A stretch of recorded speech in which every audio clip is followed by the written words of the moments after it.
Good evening and welcome to BCN News. Leading our bulletin tonight, Cabinet has declined a submission to increase the nomination fees for candidates wishing to stand in the upcoming general election. BCN News reported yesterday that the government was considering increasing this fee. However, the Director General of the Ministry of Social Services, Gayleen Tasmania, has confirmed that Cabinet did not agree to the increase. Currently, the fee is $11.50, which is the lowest electoral candidate nomination fee in the Pacific, if not the world. In Samoa, it will cost a candidate 300 tala, and in Nauru, a candidate nomination fee is 500 Australian dollars. In the Cook Islands, it will cost a candidate $500 to put their name on the ballot paper. In the Solomon Islands, the candidate nomination fee is about 970 New Zealand dollars, and in New Zealand, a candidate's nomination fee is about $340. High nomination fees in some Pacific countries have been blamed for the low number of women candidates contesting the general elections. The cable installation into Niue is complete for Manatua. This has been confirmed by Telecom Niue. The landside installation and CLS installation are commencing this week, as equipment only arrived by boat late last week. We've come a long way, and we've had our previous interviews before on all the updates that we had, and so far up to date. We all know that the cable has reached the island, and that was the last update that we had. And we have two teams from the contractors, Subcom from America, who are currently on the island completing the final installation of the cable landing station, which is housed up at the tower up in Makifu, and they will be completing the final termination of the cable from the bottom of the hill going up to the landing station. And their work really for this week is dependent on the weather, but so far they've done most of the work, and so far we're actually ahead of schedule, which is good on our part and also for the contractors. The cable installed suffered minor damage due to Cyclone Tino, and the repair crews are on island and will endeavor to complete repairs within the next fortnight. The Manatua cable is expected to go live from June this year. There were some minor damage to the civil works for the cable, but the actual cable was not damaged, and it's still in place.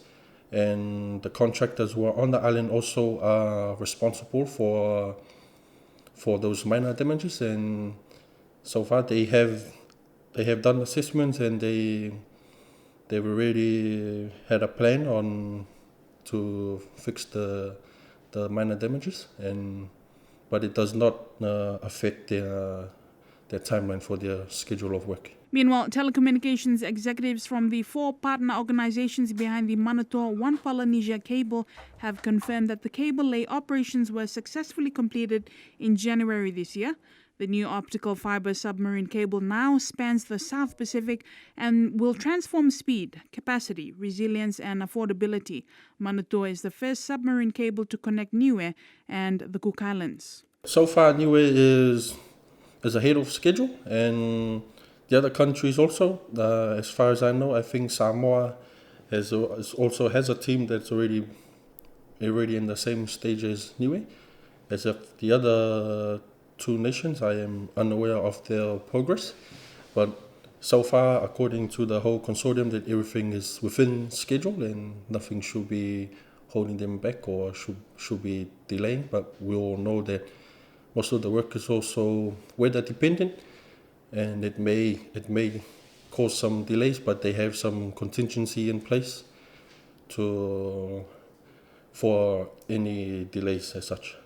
Better management and use of Niue's exclusive economic zone are some of the key points that will be discussed by stakeholders next week with the Marine Spatial Planning Workshop. This is part of the public-private partnership with government and Tofia Niue in the Niue Oceanwide Project, or NOW. The consultations were carried out with all stakeholders. We're talking about resource management, but not only there's resource management, making sure that there's sustainability, but making sure that there is also resource access, that people will continue to have access to the resources. Those are the issues that government will have to take into account when we look at policy, when there's development plans.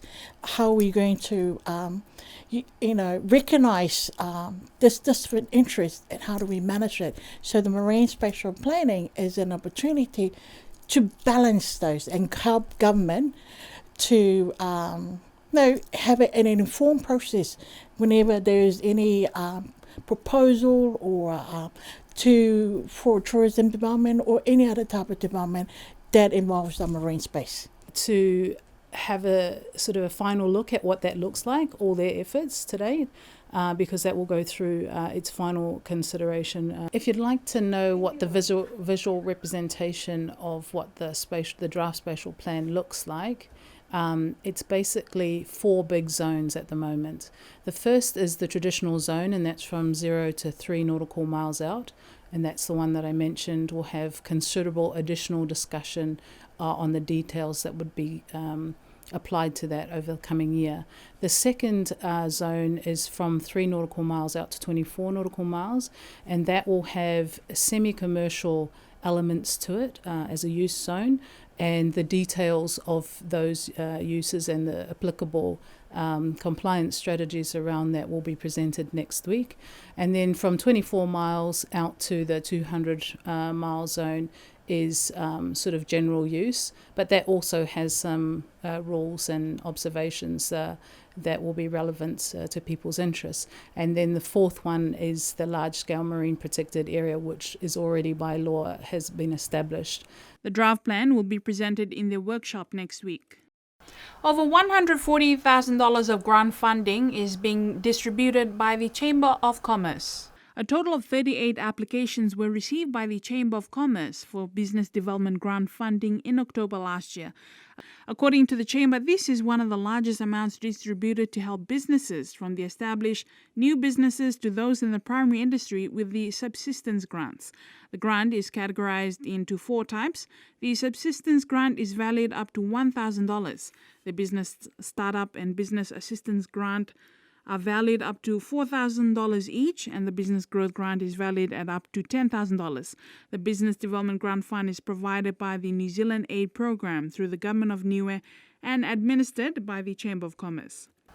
And before we go, just a look at the weather. Tropical Depression 09F has now been named Tropical Cyclone Vicky. Tropical Cyclone Vicky Center Category 1 was located at 14.5 south, 171.1 west at 11:30 this morning.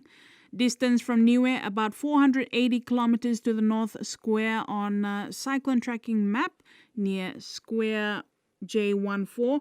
Direction and speed moving east-southeast at about 11 kilometers per hour. Wind speed close to center estimated at about 64 kilometers per hour. The tropical depression is closer to American Samoa at about 79 kilometers to the southwest. And that's your BCN News for tonight. Thank you for joining us. Do join us same time next Monday. Until then, have a safe weekend.